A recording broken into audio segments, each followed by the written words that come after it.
क्या पीएम मोदी को बेचैन कर दिया है राहुल गांधी ने और छात्रों ने साथ में मिल करके?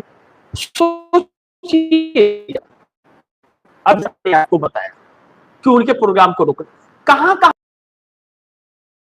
देहरादून होते ही अक्सर है, इनको आइसोलेट करना पड़ेगा तो हुआ क्या नाम है कि खूब ढूंढ के चलाओ। दूसरा कोई मोदी का रील बना दे तो कहो उसको ब्लॉक कर दो, इंस्टाग्राम को बोलेंगे, फेसबुक को बोलेंगे, ट्विटर को बोलेंगे। ट्विटर ने तो अब कह दिया जो भी ब्लॉक कराएगी सरकार, जिस व्यक्ति ने ब्लॉक कराया उसके नाम के साथ सार्वजनिक करेगी। एक्स ट्विटर जो है वह सबका नाम सार्वजनिक करेगा, किस व्यक्ति ने कराया। अब सरकार फंस गई, अभी तो गुमशुदा तरीके से 2 लाख लोगों को ब्लॉक करा चुकी है। यह सिर्फ धरना प्रदर्शन जब से हो रहा है तब से बात कर रहा हूं, इसके पहले का छोड़ दीजिए। लोगों की रोजी रोटी छीन रही है यह सरकार, कोई इसका आलोचना नहीं कर सकता। इतनी चल रही है जैसे यह देश के नेताओं की जागीर है कि यह जो बोलेंगे वही, या बोलेंगे गाय नहीं या भैंस है तो भैंस कहेगा लोग। इतने अनपढ़ नहीं है देश। अगर राजा अनपढ़ है इसका मतलब प्रजा थोड़ी अनपढ़ है, और यह राजशाही चला करके देश को प्रजा बनाना चाहते हैं। देश की यह प्रजा नहीं है इनकी, यह जनता है, लोकतांत्रिक है, वह अपने अधिकार की लड़ाई लड़ रही है।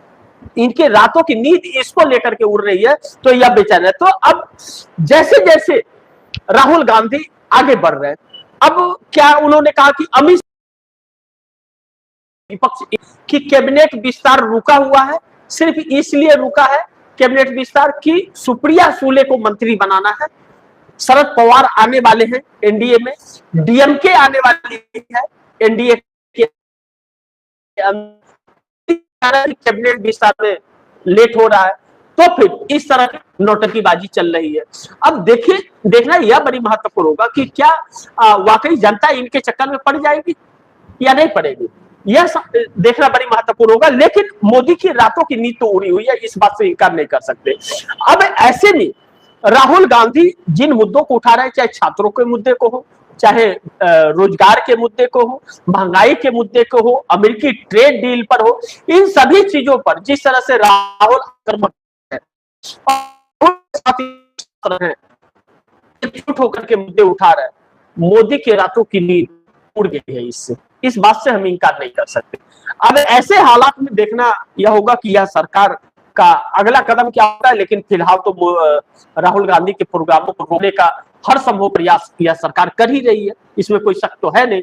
लेकिन दूसरा बड़ी महत्वपूर्ण है कि अचानक पीएम दफ्तर में हड़कंप वाली परिस्थिति आ रही है, यह बड़ी चिंता का विषय है।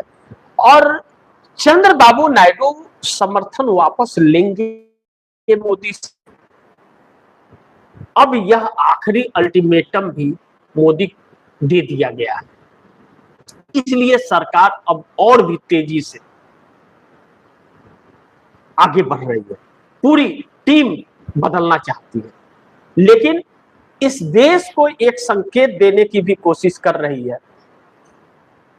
इस देश को एक ऐसा संकेत देने की कोशिश कर रही है कि इंडिया गठबंधन बहुत कमजोर है और इंडिया गठबंधन के लोग हमारे में विश्वास करते हैं, इसलिए हमारे सरकार में आके मंत्री बनते हैं। देश देख रहा है कि कौन उसके साथ गद्दारी कर रहा है।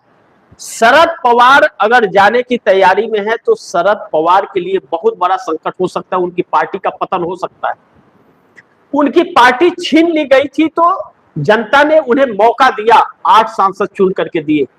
अब उन 8 सांसदों के दम पर वह मोदी को स्थिर करना चाहते हैं, तो जनता उनको अस्थिर कर देगी, इससे इनकार नहीं किया जा सकता। अब इसके बाद में डीएमके भी कहा जा रहा है कि डीएमके का भी इंतजार हो रहा है। 22 सांसद है डीएमके के साथ, अगर डीएमके भी जाता है तो फिर डीएमके के साथ क्या होगा तमिलनाडु में, उसका तो वहां राजनीतिक अस्तित्व खत्म हो जाएगा। डीएमके भी जाने की एकदम बिल्कुल वैसा नजर तो नहीं है, लेकिन हो सकता है इन राजनीतिक दलों का अंदर खाने कुछ बात चल रहा हो, वह तो जब जाएंगे तब पता चलेगा। अभी तो कुछ कर पाना बड़ी मुश्किल होगा। लेकिन गोदी मीडिया की तरफ से यह माहौल पूरी तरह से बनाने की कोशिश की जा रही है। अगर गोदी मीडिया की तरफ से यह कोशिश की जा रही है तो यह शुभ संकेत नहीं है। ऐसे में चंद्रबाबू नायडू के बेटे नारा लोकेश फंसे हुए हैं और नारा लोकेश के इस्तीफे मांगे जा रहे हैं आंध्र प्रदेश के अंदर। और चंद्रबाबू नायडू ने अगर इस्तीफा ले लिया, खुद मुख्यमंत्री हैं, बेटे का इस्तीफा अगर इस मांग पर ले लिया और आक्रोशित है बच्चे, तो फिर उनको सीएम कैसे बनाएंगे? तो अपने बेटे को बचाने के लिए अमित शाह के इस्तीफे पर अड़ गए कि अमित शाह का इस्तीफा ले। अगर नरेंद्र मोदी यह काम नहीं करते हैं तो चर्चा इस बात की है, कुछ जानकारों का यह कहना है कि उन्होंने साफ कर दिया है कि अब इस बार अल्टीमेटम नहीं, समर्थन वापसी होगा। यह अगर बात चंद्रबाबू नायडू कहे तब सरकार बहुत संकट में है, इसका मतलब। और यह सरकार बार बार यह दिखाने की कोशिश कर रही है कि सरकार को कोई दिक्कत नहीं है, सरकार सब ठीक ठाक चल रहा है, लेकिन हकीकत यह है कि सब कुछ ठीक है नहीं, जितना दिख रहा है उतना है नहीं। यह मीडिया का बनाया हुआ हवा है, मीडिया दिखा रही है कि सब कुछ ठीक है, लेकिन सब कुछ ठीक नहीं है। सरकार के अंदर ही सरकार को सपोर्ट नहीं मिल रहा है। नरेंद्र मोदी के हाथ से सब कुछ फिसल चुका है। आप दर्शक गौर कीजिए, नरेंद्र मोदी के साथ इतना कुछ होने के बाद भी नरेंद्र मोदी को बचाने के लिए, नरेंद्र मोदी के सपोर्ट में ना तो एनडीए गठबंधन का कोई व्यक्ति सपोर्ट कर रहा है, इनके पक्ष में बोल रहा है, इनके बचाने आ रहा है, ना तो भारतीय जनता पार्टी का कोई सम्मानित नेता, नितिन गडकरी ने कोई एक भी बयान दिया, राजनाथ सिंह ने कोई एक भी बयान दिया, कोई ऐसे माने जाने नेता ने कोई बयान दिया, सब चंगू मंगू बयान दे रहे हैं। चंगू मंगू ही आकर के इनको बचाने की कोशिश कर रहे हैं, जिनका अपना खुद का वजूद नहीं है। मंत्री बन गए तो क्या, कौन जानता कौन है उनको, यह तो बात कीजिए ना। उनके क्षेत्र में ही लोग उनको जानते हैं क्या, यह तो समझिए।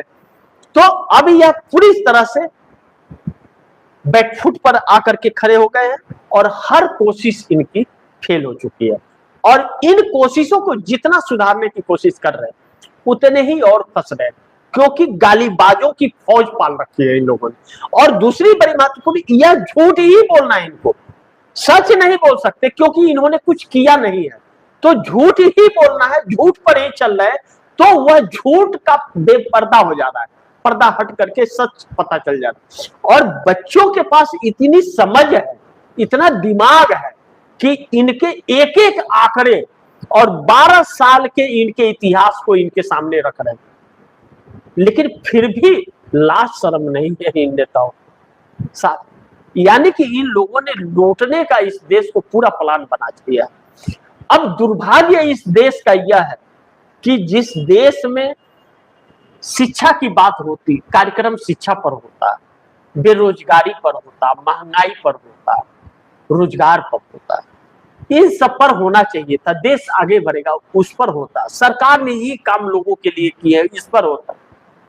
चर्चा इस बात पर हो रही है कि बच्चे आंदोलन कर रहे हैं और सरकार बचने के रास्ते तलाश रही है, इसका समाधान निकाल रही है सरकार, इस पर चर्चा नहीं है क्योंकि समाधान निकाल ही नहीं रही है।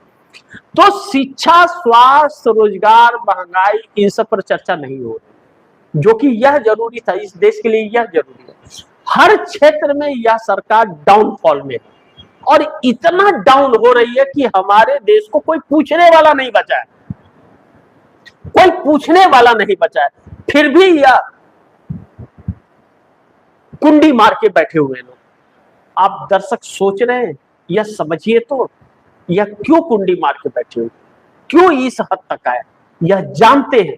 जिस दिन सरकार बदल गई, जिस दिन सरकार बदल गई उस दिन यह जेल के सलाखों के पीछे होंगे और आखिरी सांस भी इनकी जेल के सलाखों के नीचे होगा, अंदर ही घुटेगा नाम इनका। यह इनको पता है क्योंकि राहुल गांधी नाम की चिड़िया इन्हें छोड़ने वाली नहीं है, जो आज तक नहीं हुआ वो अब हो जाएगा, इसलिए इन्हें सत्ता जरूरी है। और पूरी जनता सड़क पर है, सर्वे चेक करके कह रहे हैं कि इनकी छुट्टी हो रही है, 100% छुट्टी हो रही है, सारी कोशिश नाकाम हो गई है, आखिरी उम्मीद बचेगी या टूट जाएगी, इस पर नजर बनी रहेगी। बाकी आप दर्शकों की क्या राय है, क्या सुझाव है, कमेंट बॉक्स में जरूर दीजिएगा। इस खबर को ज्यादा से ज्यादा शेयर कीजिएगा, अपने दोस्तों को भी कहिएगा आगे शेयर करें। और आपने अगर टीएफटी इंडिया न्यूज 24 को सब्सक्राइब नहीं किया, सब्सक्राइब कर लीजिए, अपने दोस्तों को भी कहिएगा सब्सक्राइब करें। मिलते हैं अगली खबर के साथ, तब तक के लिए नमस्कार।